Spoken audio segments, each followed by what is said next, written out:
Assalamualaikum warahmatullahi wabarakatuh. Bismillahirrahmanirrahim. Alhamdulillahilladzi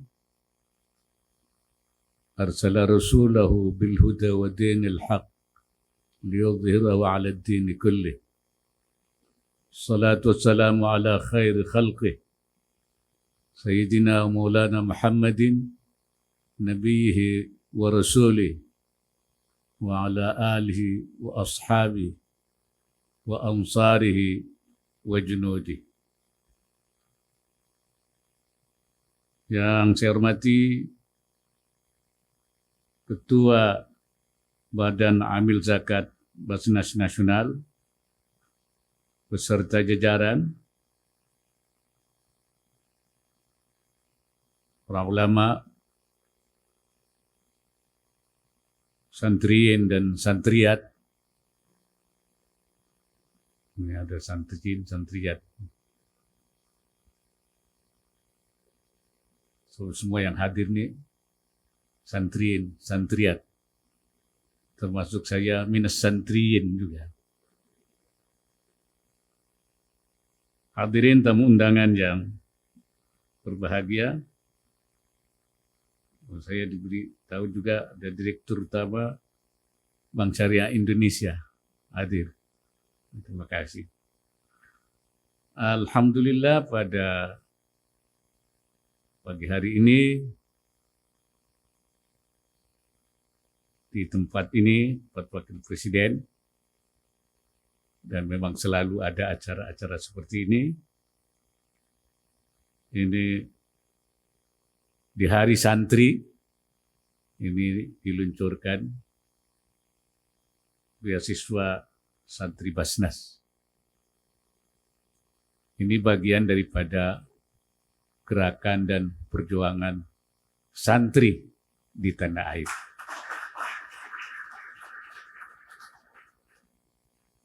Pengabdian santri di tanah air, pengabdian yang tiada henti. Selama hidup santri dan dari dulu sampai sekarang. Para pendahulu kita telah berjuang sejak sebelum kemerdekaan. Berjuang untuk memperjuangkan kemerdekaan, mengusir penjajah, dan juga mempertahankan. Ini kenapa santri dulu sampai mau mengorbankan nyawanya. Nah, saya bilang pertama karena adanya semangat daripada hubbul watan minal iman. Cinta tanah air daripada iman. Karena itu lahir fatwa jihad yang dikeluarkan oleh Hadratus Syekh Hasyim Asy'ari. Bahkan kalau di dalam Mars Nahdlatul Ulama itu selalu diungkapkan ya lal watan, hubbul watan minal iman. Jadi santri itu dari dulu dikenalkan bahwa cinta tanah air itu bagian daripada iman. Karena itu laskar-laskar yang dibangun oleh umat Islam dulu melawan penjajahan namanya Hizbullah, golongan Allah, Sabilillah, Laskar Sabilillah. Ini artinya menunjukkan bahwa ini bagian daripada iman kita.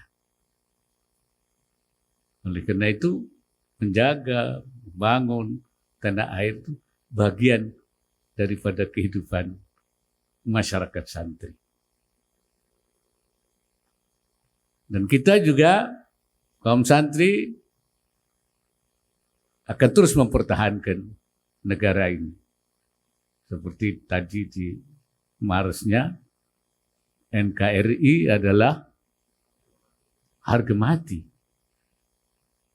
Kenapa? Ini juga dalam rangka semangat, saya nyebutnya hifdzul mitsaq atau hifdzul mitsaq, menjaga kesepakatan. Bagi santri, kesepakatan itu harus dipegang teguh. Al-muslimuna ala syurutihim. Orang Islam itu harus berpegang pada perjanjian, pada kesepakatan. NKRI, Undang-Undang Dasar 45, Pancasila, itu adalah termasuk minal mitsaq al-watan, mitsaq watani, yaitu kesepakatan nasional yang harus dipertahankan. Karena itu maka santri akan menolak upaya untuk mengganti NKRI dengan bentuk lain. Walaupun Islam. Misalnya khilafah. Khilafah itu Islami apa? Islami. Dulu pernah ada khilafah itu. Mamlakah kerajaan juga Islami. Dulu ada, dan sekarang masih ada. Saudi Arabia dibenarkan oleh ulama-ulama Saudi, dia keamiran juga Islami. Ada Emirat, ada Kuwait, ada Qatar, mereka keamiran Islami. Republik juga Islami. Republik Islam Pakistan, Republik Mesir, Republik Iran, Republik Islam. Pertanyaannya kenapa? Katanya kalau Islami khilafah ditolak di Indonesia, saya bilang bukan ditolak, tertolak. Ya. Kalau ditolak itu bisa masuk, tapi ditolak. Kalau tertolak memang sudah tidak bisa sama sekali, tidak ada pintu. Kenapa? Karena ini termasuk mukhalafatul mitsaq, menyalahi kesepakatan. Dan itu buat kita adalah sesuatu yang tidak boleh kita lakukan. Itulah maka kita mengatakan NKRI harga mati karena kita menjaga kesepakatan nasional. Nah ini. Saya juga bilang kita tetap sebagai muslim punya al-mitsaq rabbani. Ya, kesepakatan dengan Allah. Itu kita pertahankan. Dan harus kita jaga. Ketika masih di alam arwah, kan santri diajarkan di sana. Allah menanyakan, alastu bi rabbikum? Apakah saya ini Tuhanmu? Nah, alam arwah kita bilang, bala, iya. Kita salat, kita bilang, inna salati wa nusuki wa mahyaya wa mamati lillahi rabbil alamin. Itu artinya kita berjanji kepada Allah. Itu mitsaq rabbani. Itu antara mitsaq rabbani dan mitsaq watani itu tidak ada pertentangan. Ya, tidak la munafata bainahuma. Tidak ada yang menafikan, saling menafikan, tidak.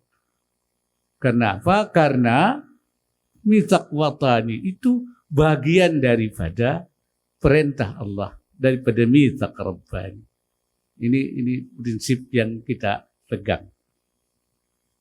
In kana bainakum wa baina qaumin mitsaqun, kalau ada antara kamu, kata Allah, dengan orang satu kaum ada mitsaq, ada kesepakatan, maka kalau sampai ada yang terbunuh di antara mereka, fadiyatun musallamatun ila ahli, kamu harus memberi dia, membayar, ya, karena kita harus memberikan perlindungan, karena ada mitsaq. Oleh karena itu saya nyebut negara ini, Indonesia adalah darul mitsaq, negara kesepakatan yang harus kita pertahankan. Itu semangat NKRI. Dan kita juga sebagai santri punya semangat membangun. Atas dasar saya nyebutnya adalah semangat imaratul ardi. Semangat membangun bumi. Membangun bumi karena apa? Karena Allah memerintahkan kepada kita. Wa ansya'akum minal ardi, dia yang memberikan kamu dari tanah, dari bumi, dari tanah. Wasta'marakum fiha, dan memerintahkan kamu untuk memakmurkan bumi. Ay kallafakum bi'imaratiha, yaitu untuk memberi tanggung jawab kepada kamu memakmurkan bumi. Inilah menjadi tanggung jawab kita, memakmurkan bumi. Untuk bisa memakmurkan bumi, itu saya sering mengatakan kita perlu adanya berbagai upaya memunculkan asbabul imarah, yaitu sebab-sebab imarah itu melalui berbagai kegiatan keekonomian, ya, pertanian, perkebunan, pertambangan, kelautan, industri. Itu namanya asbabul imarah. Karena itu santri harus ambil bagian dalam rangka takthir asbabil imarah, memperbanyak sebab-sebab bergerak di bidang ekonomi dan sesuai dengan tuntutannya. Kalau dulu para pejuang kita mengusir penjajahan, kalau kita sekarang membangun ya ekonomi umat, ekonomi bangsa menuju Indonesia yang maju. Mereka telah berbuat, sekarang apa yang harus kita perbuat? Lahum makasabu walana makasabna. Apa yang telah mereka lakukan, mereka lakukan. Mereka telah memberikan, menorehkan sejarah. Sekarang apa yang akan kita perbuat? Karena itu kita harus menyiapkan diri untuk membangun. Kunci daripada kemakmuran itu miftahul imarah adalah sumber daya manusia. Sumber daya manusia ini. Oleh karena itu, saya katakan di mana-mana, pondok pesantren tetap dia sebagai tempat untuk i'dadul mutafaqqihina fiddin. Dari dulu, ini penting karena mereka akan menjadi penerus perjuangan para ulama. Perjuangan Rasulullah dalam rangka islahul ummah.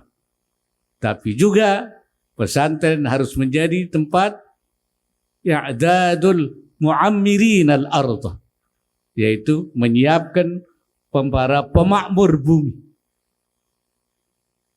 Karena itu pesantren harus menjadi di samping tempat pendidikan, tapi juga pemberdayaan ekonomi masyarakat.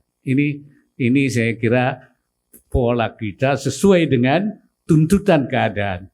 Jadi santri, makanya saya bilang kita harus menciptakan santri-santri model Gus Iwan. Apa itu Gus Iwan? Santri bagus, pinter ngaji, usahawan. Santripreneur. Nah ini penting. Jangan sampai pandangan-pandangan yang kemudian menjauhkan kita dari dunia. Ini memang perlu diluruskan juga ini. Saya sering meluruskan. Ada hadis yang kalau salah menafsirkan itu bisa keliru. Man ahabba dunyahu adarra bi akhiratihi. Siapa yang mencintai dunianya, akhiratnya bahaya. Orang lari, takut akhiratnya bahaya kalau urusan dunia. Kemudian ada qaulul Hasan al-Basri mursalan yang bunyinya hubbud dunya ra'su kulli khati'atin. Mencintai dunia itu sumber daripada semua kesalahan. Wah, lari lagi orang. Nah, bagaimana kita memberi pemahaman ini? Syekh Nawawi Al-Bantani mengatakan, nah ini, wa amma hadithu man ahabba dunyahu adarra li akhiratihi wa qaulil Hasan al-Basri mursalan hubbud dunya ra'su kulli khati'atin, kata Syekh Nawawi, wal muradu al hubbul ladzi yahmilu ala irtikabi nahyin wa tadyi'i amrin.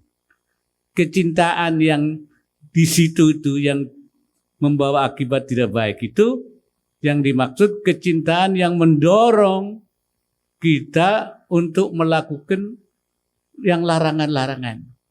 Karena kita mengejar dunia, larangan-larangan ditabrak. Dan menyia-nyiakan, melalaikan, wa tadyi'i amrin, melalaikan perintah-perintah agama. Kalau perintah agama dilaksanakan, ya tidak termasuk. Wa amma mutlaqul hub minal amril jibili. Ini kata Syekh Nawawi Al-Bantani. Adapun cinta kepada dunia secara proporsional itu bagian daripada watak kebiasaan manusia. Manusia mencintai dunia sesuai dengan kebutuhan. Zina linnasi hubbus syahawati minan nisa'i wal banina dan seterusnya. Jadi itu yang jangan sampai tadi yahmilu ala irtikabi nahyin au tadyi'i amri. Jadi saya kira hadis itu sudah tidak disalah artikan, proporsional. Begitu juga ungkapan Ibnu Athaillah yang mengatakan, ya, ijtihaduka fima tuminalaka. Ini santri-santri apal ini kan. Wa taqsiruka fima tuliba minka dalilun ala intimasil basirati anka. Berusaha kita untuk ijtihad dalam hal yang dijamin oleh Allah, rezeki maksudnya. Wa taqsiruka, dan lalai abai terhadap apa yang dituntut daripada kamu, masalah-masalah agama, masalah ibadah, masalah dalilun ala intimasil basirati minka, menunjukkan bahwa mata hatimu itu telah hilang, telah intimas, telah buta, mata hatinya sudah buta. Nah ini juga kalau disalah fahamkan, bisa orang meninggalkan. Tapi sekali lagi Syekh Nawawi mengatakan, wal mazmum ijtima'un. Nah, ijtima'ul ijtihad fima dhumina wa taqsir fima tuliba. Artinya ada dua-duanya, di situ ada dua-dua.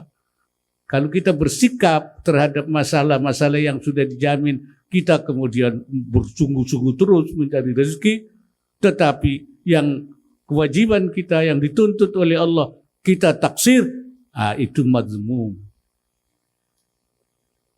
Wa ammal ijtihad, ini masih kata Syekh Nawawi, fi talabir rizqi ma'al qiyami bi huquqillahi ta'ala min ghairi taqsirin laisa dalilan li'ummi ainil qalbi bal huwal jihadul akbar. Adapun mencari rezeki dengan tetap menegakkan hak-hak Allah tanpa lalai terhadap kewajiban yang dilakukan, itu bukan dalil daripada matinya, butanya mata hati, melainkan jihadul akbar, itu jihad besar. Berusaha mencari rezeki dengan tetap menjaga konsistensi di atas jalan Allah, ala tariqah yang benar, itu adalah jihadul akbar. Jadi saya kira ini supaya kita santri bisa, oleh karena itu santri sesuai dengan zamannya, kita harus selain tetap menjalankan perintah Allah, melakukan islahul ummah diniyatan, tapi juga ijtimaiyatan. Saudara-saudara sekalian, patut kita syukuri bahwa santri sekarang sudah ada di mana-mana. Banyak yang sudah jadi wali kota, bupati. Ada yang sudah jadi gubernur. Ada juga santri yang jadi menteri. Betul. Ada yang sudah jadi presiden. Kayak Gus Dur. Gus Dur kan santri. Ada juga yang jadi wakil presiden.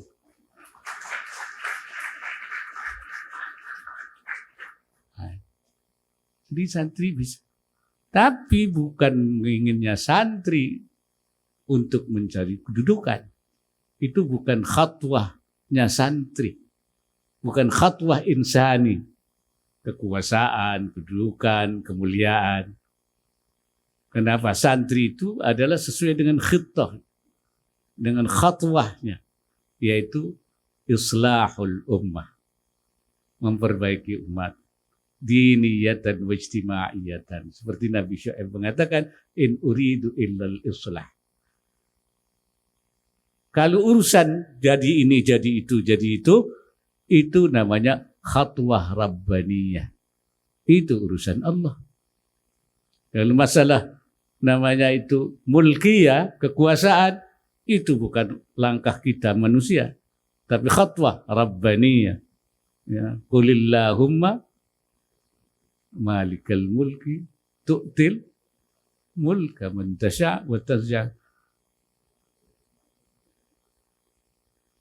wa ta'izzu wa tanzi'u mimman tasha'. Jadi kekuasaan itu adalah di tangan Allah. Allah yang ngasih, Allah yang mencabut. Itu namanya khatwah rabbaniyah. Bukan khatwah insaniyah. Ya. Kita itu bergerak, berjuang, menjalankan tugas. Begitu juga al-izziyah. Itu juga khatwah rabbaniyah. Wa tu'izzu man tasha' wa tudhillu man tasha'. Itu khatwah rabbaniyah. Kita itu berjuang. Nah, tetapi seperti kata Ibnu Athaillah, kalau orang berjuang itu Allah memberi di samping ajaran ajilan, yaitu pahala yang nanti akan diberikan, juga biasanya ada thamrah ajilah, buah yang sekarang. Jadi kedudukan, jadi menteri, jadi gubernur, jadi presiden, wakil presiden, dan apa saja yang kita dapat di sini, itu namanya thamrah ajilah. Bukan tujuan, buah. Sesuai dengan firman Allah, man amila salihan min dzakarin aw untha wa huwa mu'minun falanuhyiyannahu hayatan thayyibah wa lanajziyannahum bi ahsani ma kanu ya'malun. Wa lanuhyiyannahu hayatan thayyibah, saya berikan kehidupan yang baik, itu namanya thamrah ajilah. Wa lanajziyannahum bi ahsani ma kanu ya'malun, itu namanya ajaran ajilan. Jadi supaya santri tidak salah pengertian, ingin jadi ini, ingin jadi itu. Jangan. Berjuang kita dengan ikhlas, billah, fillah, lillah, insyaallah Allah akan beri samrah ajilah di samping ajaran ajilan. Ini sebab nanti kalau kita keliru, itu kata Hadratus Syekh Hasyim Asy'ari, tidak boleh berubah niatnya. Saya menitipkan harapan kepada Basnas. Kiranya beasiswa yang selama ini telah diberikan kepada ribuan santri dapat semakin ditingkatkan. Harapannya para santri kelak akan menjadi teknokrat, birokrat, dan pemimpin Indonesia yang diantaranya adalah penerima beasiswa Basnas 2002. Siapa tahu di antara kalian yang terima nanti akan menggantikan Gus Dur menjadi Presiden Republik Indonesia. Ya kan begitu, supaya ada semangat. Beasiswa Santri Basnas diharapkan mampu mendorong program penanggulangan kemiskinan yang digencarkan pemerintah dan didukung Basnas.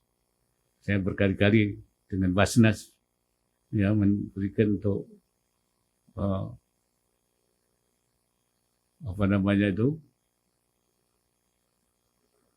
santripreneur. Ya, itu. Melalui pendidikan tidak hanya santri saja yang akan berkembang, tapi keluarga santri juga dan akan terangkat dari sisi ekonomi, bahkan juga masyarakat di sekeliling pesantren. Bahkan orang-orang yang sekitarnya pun akan terbantu. Mengingat sasaran beasiswa santri Basnas ini adalah para santri berprestasi dari kalangan keluarga miskin, dari pondok pesantren di seluruh Indonesia. Bagi para santri yang berprestasi yang mendapatkan beasiswa, saya berpesan untuk menyelesaikan pendidikan tepat waktu dan dapat melanjutkan ke pendidikan yang lebih tinggi, khususnya di perguruan tinggi negeri dan perguruan tinggi yang favorit lainnya. Kita semua menantikan saudara-saudara sekalian menjadi kader penerus bangsa yang profesional, serta menjadi pemimpin bangsa dan negara di masa depan yang giat melakukan khitahnya sebagai pembawa perbaikan dalam bidang yang ditekuni masing-masing. Seperti tadi katakan, yaitulah melakukan khatwah islahiyah, langkah-langkah perbaikan diniyatan wa ijtima'iyatan, baik agama maupun kemasyarakatan, ekonomi, sosial, politik, budaya. Itu kita mengambil peran secara menyeluruh. Akhirnya dengan ucapan Bismillahirrahmanirrahim, beasiswa Santri Basnas tahun 2022 saya nyatakan secara resmi diluncurkan.